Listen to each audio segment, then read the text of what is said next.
Hello नमस्कार दोस्तों, कैसे हैं आप सब लोग। मैं सुरेश कुमार स्वागत करता हूं अपने यूट्यूब चैनल स्टडी स्ट्रीम पर। दोस्तों, मेरी चैनल पर पहली बार आए हैं तो सब्सक्राइब जरूर कर लीजिएगा ताकि अगली वीडियो का आपको नोटिफिकेशन मिलता रहे। दोस्तों, आज हम लेके आए हैं संविधान से बहुत ही महत्वपूर्ण आर्टिकल अनुच्छेद। तो चलते हैं, हम देखते हैं भाग 3 से। भाग 3 क्या कहता है।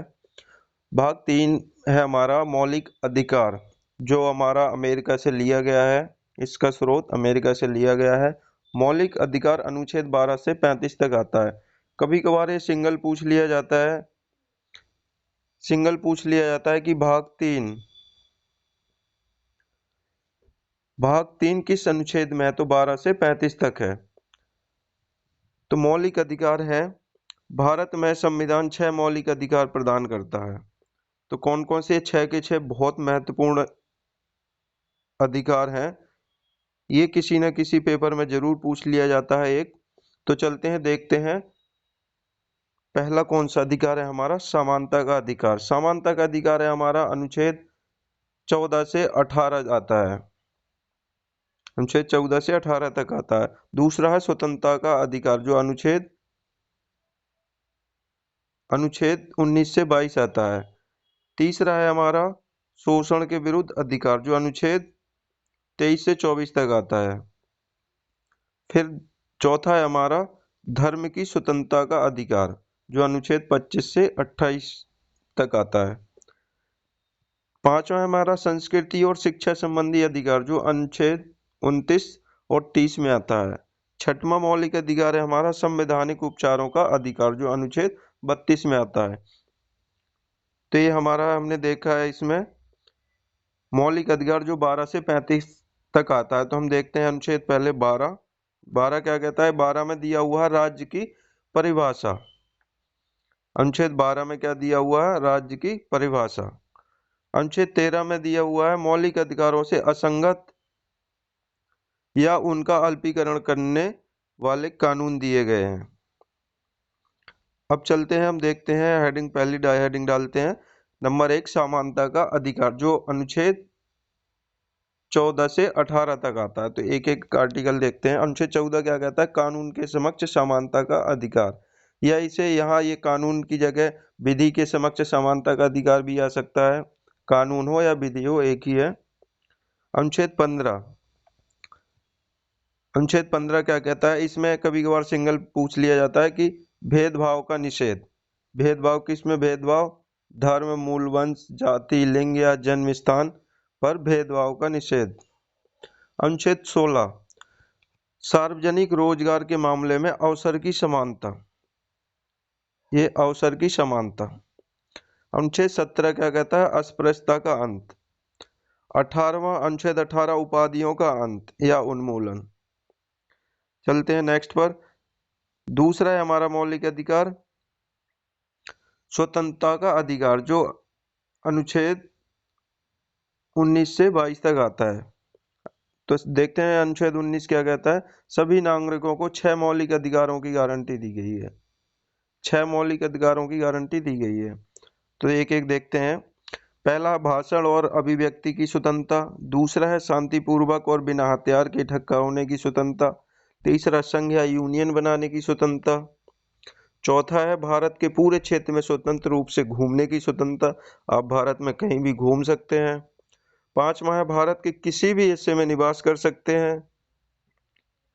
छठवां है कोई भी पेशा अपनाने या कोई भी व्यापार करने की स्वतंत्रता। अब देखते हैं अनुच्छेद 20। अनुच्छेद 20 क्या कहता है, अपराधों के लिए दोष सिद्धि के संबंध में संरक्षण। अनुच्छेद 31 क्या कहता है, जीवन और व्यक्तिगत स्वतंत्रता का संरक्षण। यहाँ जीवन की जगह प्राण भी आ सकता है। प्राण और व्यक्तिगत स्वतंत्रता का संरक्षण। अनुच्छेद 22 क्या कहता है, कुछ मामलों में गिरफ्तारी और हिरासत से संरक्षण। तीसरा है हमारा मौलिक अधिकार शोषण के विरुद्ध अधिकार, अनुच्छेद 23 और 24 में आता है। तो 23 क्या कहता है, आर्टिकल 23, मानव तस्करी और बलात्कार का निषेध। अनुच्छेद 24 में दिया गया है किसी भी कारखाने और खदानों में 14 वर्ष से कम के बच्चे काम नहीं कर सकते, इस पर प्रतिबंध है। यानी कारखानों और खदानों में 14 वर्ष से कम उम्र के बच्चों के रोजगार पर प्रतिबंध है। चलते हैं नेक्स्ट पर। नेक्स्ट है हमारा धर्म की स्वतंत्रता का अधिकार। ते चौथा मौलिक अधिकार है धर्म की स्वतंत्रता का अधिकार है। अनुच्छेद 25 से 28 तक है। तो अनुच्छेद 25 आर्टिकल 25 क्या कहता है? अंतःकरण की स्वतंत्रता और धर्म की स्वतंत्रता के स्वतंत्र रूप से अपनाने, आचरण करने और प्रचार करने की स्वतंत्रता। यानी जो आप प्रचार करते हैं, आचरण करते हैं, इसकी स्वतंत्रता, अपने धर्म का प्रचार प्रसार करते हैं, तो इसकी स्वतंत्रता संविधान में दी गई है। अनुच्छेद 26 धार्मिक मामलों का प्रबंधन करने की स्वतंत्रता। आर्टिकल 27 क्या कहता है? किसी विशेष धर्म के प्रचार के लिए कर देने की स्वतंत्रता। अनुच्छेद 28 क्या कहता है? धार्मिक शिक्षा में भाग लेने से मुक्ति। चलते हैं 5 है हमारा मौलिक अधिकार, पांचवा संस्कृति और शिक्षा संबंधी अधिकार, अनुच्छेद 29 से 30। तो 29 क्या कहता है हमारा? अल्पसंख्यकों के हितों की सुरक्षा। अनुच्छेद 30 क्या कहता है? शैक्षणिक संस्थानों की स्थापना और प्रशासन करने का अल्पसंख्यकों का अधिकार। लास्ट छठवां है हमारा मौलिक अधिकार, छठवां है जो संवैधानिक उपचारों का अधिकार, जो अनुच्छेद 32 में आता है। 32 क्या कहता है? मौलिक अधिकारों को लागू करने के उपाय। मौलिक अधिकारों को लागू करने के उपाय दिए हुए हैं आर्टिकल 32 में। अभी हमने भाग 3 पढ़ा, अब चलते हैं भाग 4 पर। भाग 4 है हमारा राजकीय नीति निर्देशक तत्व, जो 36 से 51, आर्टिकल 36 से 51 तक आता है। कभी कभार एक सिंगल ही पूछ लिया जाता है, ये हेडिंग आ जाती है कि राजकीय नीति निर्देशक तत्व किस अनुच्छेद में है, तो 36 से 51 तक है। कभी ये सीधा आर्टिकल दिया जाता है कि 36 से 51 में क्या आता है, तो राजकीय नीति निर्देशक तत्व आते हैं। तो चलते हैं 36, आर्टिकल 36 में परिभाषा दी गई है डीपीएसबी की। अनुच्छेद 37 डीपीएसबी का अनुप्रयोग, यानी राजकीय नीति निर्देशक सिद्धांतों के बारे में दिया गया है। अनुच्छेद 39 से समान न्याय और मुक्त कानूनी सहायता, जो कानून से मुक्त सहायता मिलती है किसी को, तो अनुच्छेद 39 के द्वारा मिलती है। अनुच्छेद 40, आर्टिकल 40 इंपोर्टेंट है। अनुच्छेद 40 क्या कहता है? ग्राम पंचायत का संगठन। अनुच्छेद 41 काम, शिक्षा और कुछ मामलों में सार्वजनिक सहायता का अधिकार दिया गया है आर्टिकल 41 में। आर्टिकल 43 क्या कहता है? श्रमिकों के लिए जीवन निर्वाह, मजदूरी आदि। अनुच्छेद 43 से उद्योगों के प्रबंधन में श्रमिकों की भागीदारी। चलते अनुच्छेद आर्टिकल 44 समान नागरिक संहिता, केवल ये गोवा राज्य में लागू है। समान नागरिक संहिता गोवा राज्य में लागू है। अनुच्छेद 45 क्या कहता है? बच्चों के लिए निःशुल्क एवं अनिवार्य शिक्षा का प्रावधान। आर्टिकल 46 क्या कहता है? अनुसूचित जाति, अनुसूचित जनजाति और ओबीसी, यानी एससी, एसटी और ओबीसी के शैक्षिक और आर्थिक हितों को बढ़ावा देना। इस आर्टिकल में दिया गया है एससी, एसटी और ओबीसी शैक्षिक और आर्थिक हित को बढ़ावा देना, आर्टिकल 46 में दिया गया है। आर्टिकल 47 पोषण स्तर और जीवन स्तर को ऊपर उठाना और सार्वजनिक स्वास्थ्य में सुधार करना राज्य का कर्तव्य है। ये आर्टिकल 47 में दिया गया है। ये भी इम्पोर्टेंट आ जाता है हमारा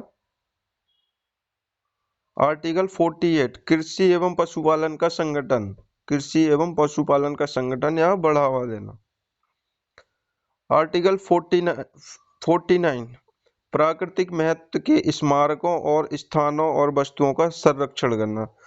प्राकृतिक, इसमें दिया गया है प्राकृतिक जो स्मारक बने हुए हैं, स्थान और वस्तुओं का संरक्षण करना। अनुच्छेद 50 क्या कहता है? न्यायपालिका को कार्यपालिका से अलग करना। हर क्वेश्चन में आ जाता है न्यायपालिका और कार्यपालिका से अलग होना किस अनुच्छेद आर्टिकल में है, तो आर्टिकल 50 में है। आर्टिकल आ गया हमारा 51, अंतरराष्ट्रीय शांति और सुरक्षा को बढ़ावा देना। अब चलते हैं भाग 4 पर। भाग 4 है हमारा 4A। 4A में आता है मौलिक कर्तव्य, जो अनुच्छेद 51A में है। तो चलते इसमें क्या दिया हुआ है। इसमें दिया हुआ है 11 मौलिक कर्तव्य हैं, जो 42वें संविधान संशोधन 1976 में 10 मौलिक कर्तव्य जोड़े गए हैं, और एक जोड़ा गया है 86वें संविधान संशोधन अधिनियम 2002 में, एक और जोड़ा गया है। तो इसमें 11 मौलिक कर्तव्य हैं। तो दोस्तों क्लास अच्छी लगी हो तो सब्सक्राइब, लाइक, कमेंट जरूर कर देना। दोस्तों नेक्स्ट वीडियो में, अभी हमने भाग 4A तक पढ़े हैं, नेक्स्ट वीडियो में आगे के जो भाग हैं और जितने भी आर्टिकल हैं वो सारे के सारे इम्पोर्टेंट लेकर आऊँगा। तो जय हिंद दोस्तों, नमस्कार।